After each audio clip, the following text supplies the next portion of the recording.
Hello, I'm Nathan McCann for the Horse Racing Network, and today we're at the iconic Lime Stables in Epsom, home of EQR and the UK base for the Hong Kong Jockey Club's Restart Racehorse Aftercare program. Craig, thanks for welcoming us in today. It's great to be here at the Limes. So let's dive straight in. So you grew up immersed in racing with your father, Buller Benton. He was a champion trainer in Durban, am I right? That's correct.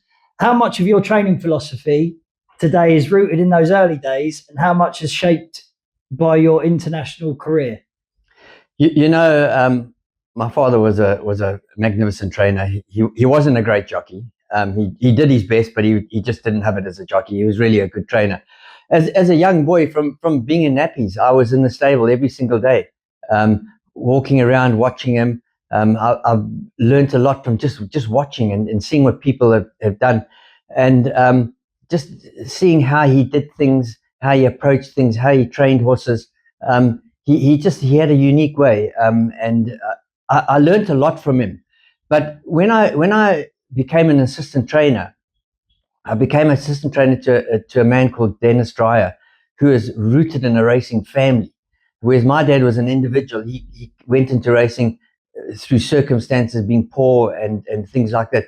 Whereas Dennis Dreyer came from Sidney Laird was his uncle before him, who was a fantastic champion trainer. Sid Garrett is before that. So I learned a lot. Most of my ethical racing is I've learned from Dennis Dreyer. You know, his horsemanship, his the way he treated his owners, his stable care, knowing his horses. So that was the biggest influence in my life in training. Obviously, my dad had a lot, but I never worked for my father. And you had a successful riding career as well, didn't you? You started as an amateur, 14 years old, yeah, I believe. I started riding when I was 2 years old. My dad put me on a racehorse. I think it was called Studded. I can't remember, and I fell off it. But I mean, I rode work from the age of 10, and I rode work for not only my dad. I rode work for a guy called Fred Rickaby. The Rickaby family. That's Lester Piggott's mother's side of the family. They were all Rickabys. So he was a phenomenal trainer as well. In fact, my dad was assistant trainer to him. So I rode work for both of them. Then started riding amateur races at a place called Richmond. It was an old Boer War. From the Boer War, the English made a racetrack there, and it was still going. And that's where I rode my first ride and first winner. And you had a long and successful chapter with the Hong Kong Jockey Club. Could you tell us a bit more about that? Yes, I worked for the Macau Jockey Club before, which is also part of the China setup. And I was headhunted there as a racing steward, and I went there for 3 years, and then came to the UK, worked for John Akehurst, and became training operation manager at the British Racing School. And I was standing in the paddocks one day watching a class of kids being taught, students being taught, and I got a call from Hong Kong, and they said, we're looking for a jockey coach to run the apprentice program. I just qualified as a BHA jockey coach. I was on the very first jockey coach with Kevin Darley, Mick Fitzgerald, the likes of those guys, John Reed, and I was on the first coaching qualification with them. So I was a qualified jockey coach, registered with the BHA. So I went over there and spent 10 years there. Started off with the students and teaching them the finer details of riding. Some of them made it, a lot didn't make it and just became track riders. And then I became a deputy starter there. And then I went to mainland China for their China operation, the big racetrack that they've got there. So that was my 10 years with them. So during that 10 years, I built up a very good rapport with taking the retired horses for the racing school, for lead ponies and things like that. So they knew that I had the ability to reschool and rehome horses when they asked me. And what drew you back to the UK, specifically to taking over this yard here in Epsom?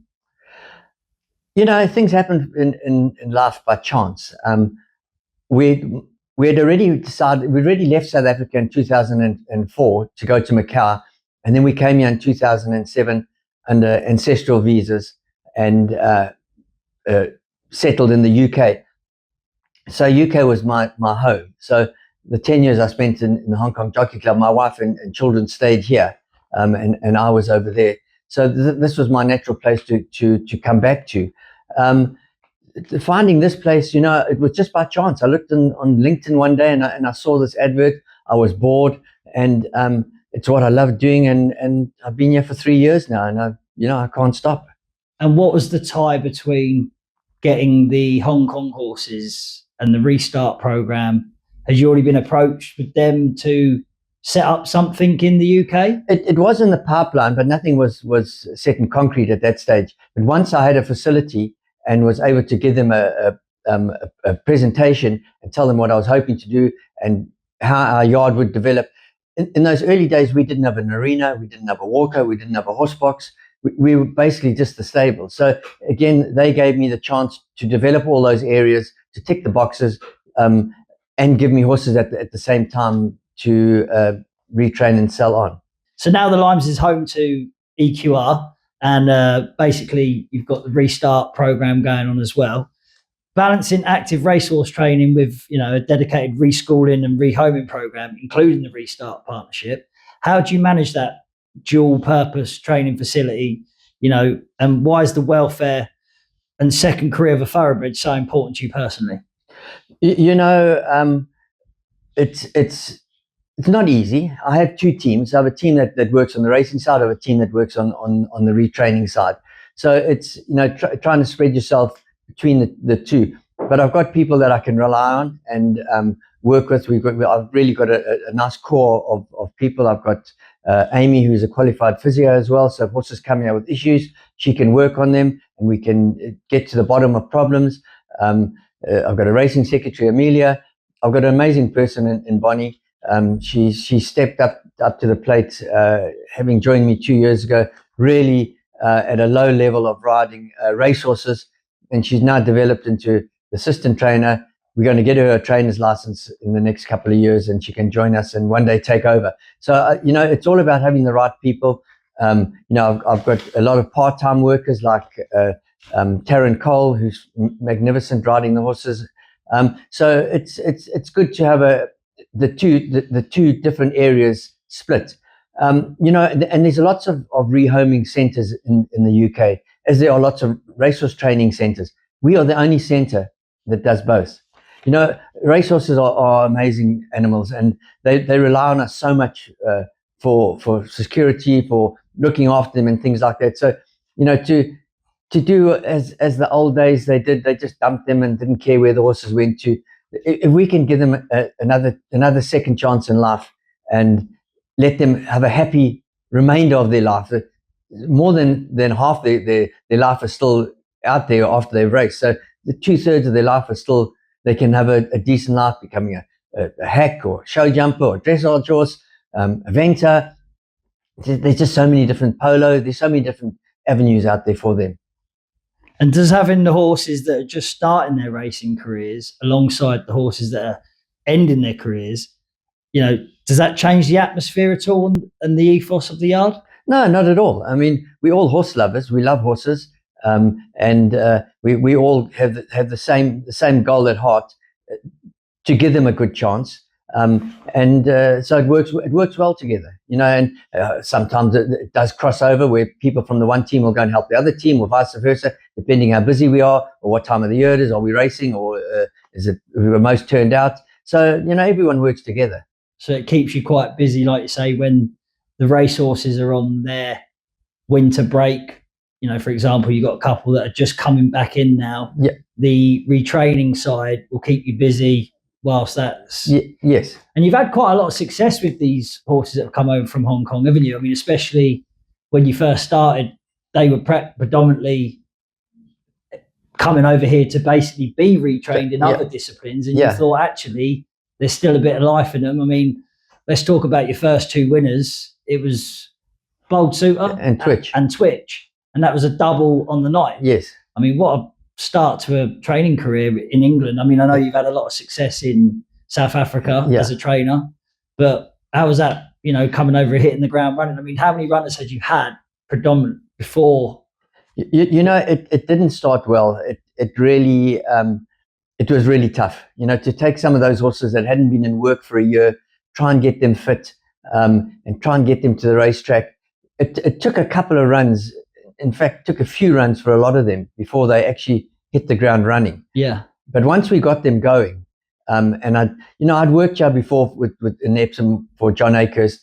I thought I knew the tracks. They'd changed. They'd been resurfaced. They'd been redone. They'd been extended. So it was very, very different. And it was just getting my head around understanding the tracks again. So once I did, and we've had phenomenal success with them. I mean, horses that Bolt Suitor that was written off. They said he's not much. I was going to say, like, it wouldn't surprise me. And I mean, definitely, I heard it on the grapevine. Like a few people. Well, the whispers were when you first started, like, he's crazy. He's bringing these horses over from Hong Kong that have practically broken, and he's running them. Like, but it just proves that with a bit of attention to detail and actually looking into these problems, that they're not as bad as they make out, and that just a bit of love and retraining of these horses just gives them that new lease of life, new surroundings, different training. How do I put it? Different training regimes. Like, it's completely different to Hong Kong, to how people in England train. You know what I mean? Hong Kong is very intense. It's everything is together. It's a city of 7.8 million people. It's an island, 7.8 million people, which is the size of London. So everything's on top of each other. It's high-rise buildings. There's no single homes and things like that. So the intensity of the horses going from their stable to the trotting track, to the race course, to the swimming pool, and back to their stables. They're lucky if they've walked half a mile. Yeah, it's like Newmarket on steroids, really. Isn't it? In terms of how many horses are trained on that track. Yeah. In Hong Kong, and they a lot of horses don't do well there, and that's why they don't have fillies there, because the fillies just don't cope in Hong Kong. So bringing them back here, again, I've had a phenomenal tie with Mike Byers, my vet. Just understanding, working your horses out, giving them time, bringing them back slowly, getting them muscle, body fit before you start putting the pressure on. And a great example is Nebulous Stars. I mean, hadn't run for 563 days, strained his tendon on 2 occasions in Hong Kong. He was written off. I got him in January, and I ran him for the first time on the 3rd of November. Just did the right things with him, and I'm not saying he's a champion, he's a Class 6 horse, but he's run 3rd and 2nd, and we'll have fun with him. I mean, put it this way, I saw that horse in the summer, and I thought, like, I didn't know what to expect. I mean, I looked at him, he was big, he's dangly, and I didn't expect to see him on the track again. But I'm glad he is on the track again, because he's a phenomenal horse. Like you say, he's not no superstar, he's a Class 6 horse, but I definitely feel like he could be one to look out for in 2026. Yeah. And like, he'll be definitely, I can see him being another bold suitor, like you say, Mr. Consistency. Yeah. Because you've ran him twice now, and he's finished 2nd and 3rd. Yeah. And he's just ran into one that's more handicapped. But that's it, both times. He'll have his day. Yeah. No, definitely. Bolt Suitor, he had a phenomenal year. 14 runs and 12 in the first 4, 3 wins and 6 seconds. I mean, he was desperately unlucky in some of those seconds. So, he showed he can still do it. I was thinking of retiring him, but he's so full of life. I'm going to give him another season and see. We'll start him off, and if he shows that he's had enough, I'll stop. But if he wants to go again for the season, he'll go. And talking of retirement, when a horse arrives here for retirement, how do you manage that transition, going from top level racing to a calmer environment? It must be a big mental shift. The first thing we do is just turn them out. We turn them out for 6 weeks to 2 months. Sometimes some of these horses we've turned out for 6 months, and just let them get racing out of their brain, and just become a horse again. They are, unfortunately, thoroughbreds are bred with fire in their belly, and all they know is to go in their starting gates and just ping out and go. So it's just to get their minds to change, a different routine. Putting a general purpose saddle on them, taking them to the school, making them realize they don't have to go fast. They can trot around here and slowly build them up, lunging, the girls lunging them and giving them just a whole new routine. You were recently in the news for declaring a horse a non-runner due to a bad draw, choosing the welfare over taking a chance. You know, in such a results-driven sport, how important is honesty and transparency with owners and the public about a horse's readiness? Honesty is the best policy. It was one of the things my father taught me, and I've always stuck to that. You know, Twitch drew 12 out of 12 at Wolverhampton over 7 furlongs.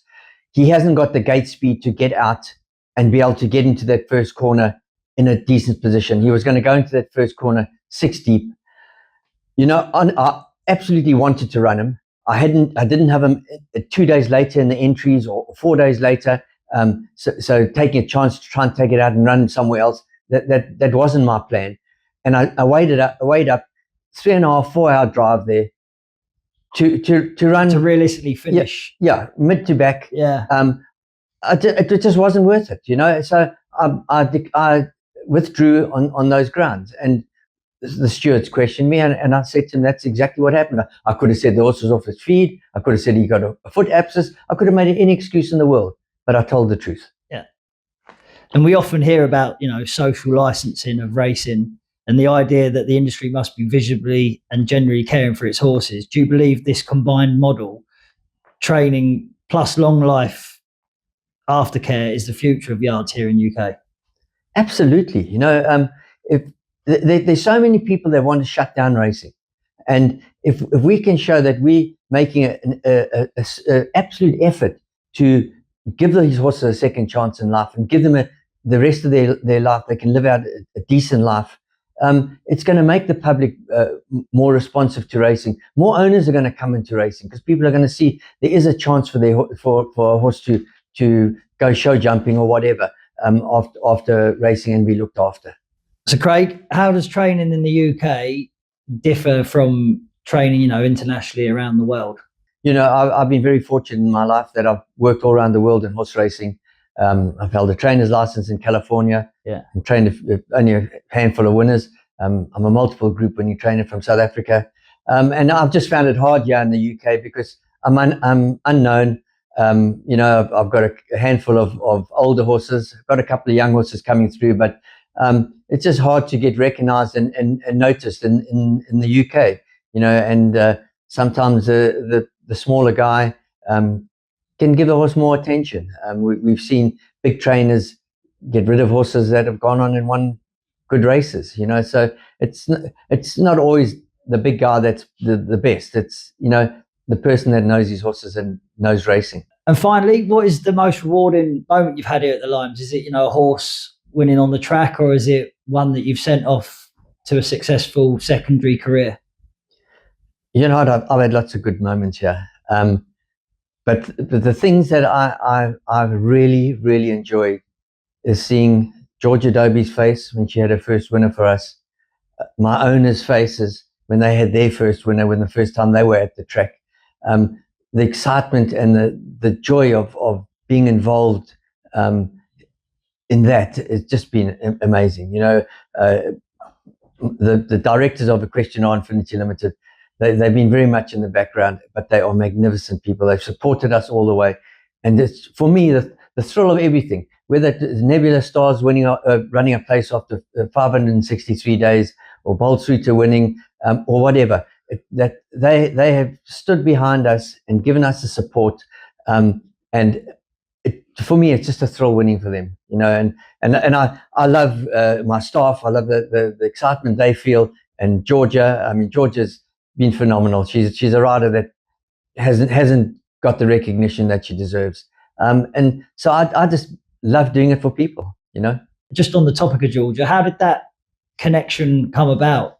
Because she is quite an underrated pilot, to be honest. You know, absolutely. She was never on my radar. Boltsuiter ran third at Lingfield with Reese Clutterbuck on, and he was entered for Kempton, and he couldn't ride the horse. He was riding somewhere else. So Nicky Adams, his agent, who is Georgia Dobie's agent, said, "Look, yeah, I've got this little girl." He said she's amazing. He said she's in the mold of Holly Doyle. And I said, "Yes, Nicky. You know, your agents are all the same. I've dealt with you all my life. I've had agents." And I said, "But okay, I'll put it on." she's never got off my horses since. You know, he didn't win that day. He got into trouble turning for home. It wasn't her fault. The horse fell back on her, and she came out early. And he got beat a long way, but he ran fifth and unlucky fifth. And she's been on my horses ever since. You know, I read people say to me, "Well, why do you use Georgia Dobie?" I'll tell you why I use Georgia Dobie. She does her best, whether she runs first, second, or last. She gives me good feedback. She's honest, and she loves my horses. She tries her best all the time. Can I ask for anything more? No, I can't. And that's it. The stats prove themselves, don't they? Yeah. Craig, thanks very much for having us in and taking the time out of your busy schedule to give us a few words. And all of us at the Horse Racing Network wish you all the best for the 2026 season. Thanks very much. And joining us now, we've got Bonnie, the assistant trainer here at the Limes. Bonnie, you seem to be a vital cog in the wheel here at the Limes with Craig. Tell us how that partnership came about. Well, I got in with a friend. She used to be the head girl here. And then I've just been here ever since and worked my way up the ranks.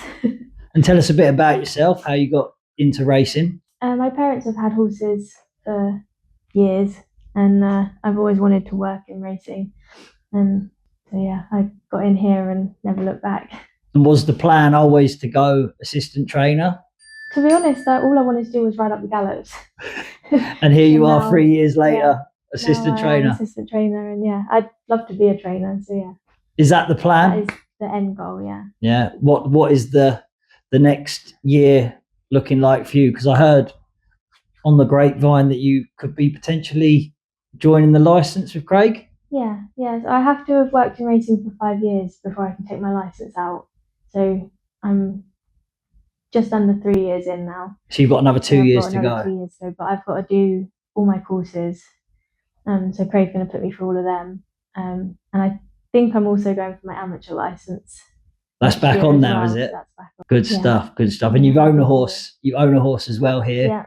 Apple's Angel. Yeah. Will that be your ride for amateur races? It depends on what races are available, and because I don't think there's many amateur races that are that distance. What trip she run over? 5. Yeah, it's 5 a tough or 6. one. Yeah, so I think Buzz Twitch is going to be my ride. And you ride him every day, don't you? Yeah. He's your favourite. My boy. Yeah. He's your boy. So Bonnie, what's your day-to-day role look like here at the Limes? Well, I just come in every day and ride out, make sure that the horses are all fit and ready for Craig to take racing. I've just taken on Apple's Angel, she's going past there. But we started a syndicate up. It's called the Limes Ladies. So we've got my mum, Alla, the owner, and Craig's wife and me. So Craig's kind of given her to me to train myself and kind of like a project, see how I can do without too much pressure.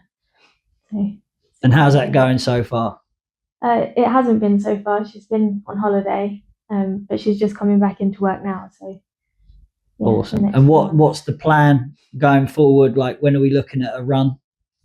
That all depends on how long it takes her to come back to hand, but I don't think it'll take her very long. No. But yeah, probably sprinters, they like to keep fit in the field, don't they? They hold their fitness a bit more than. Yeah, we're having to bring her back into work quite early because she was getting a bit restless in the field, just walking up and down. So she's coming back now. But yeah, as soon as she's ready, we'll give her a run, see what she can do. Oh, so it'll be interesting to look out for that on the track. Apple's Angel, owned by the Limes Ladies. Yeah. Thanks again, Bonnie, for giving us your time. And I'm sure we'll speak to you again soon. Maybe in a couple of months' time, we can come back and check out the progress of Apple's Angel and see how you're getting on. Hopefully in the winner's enclosure. Hopefully. I know it'd be lovely for your mum because she loves a winner. Yeah.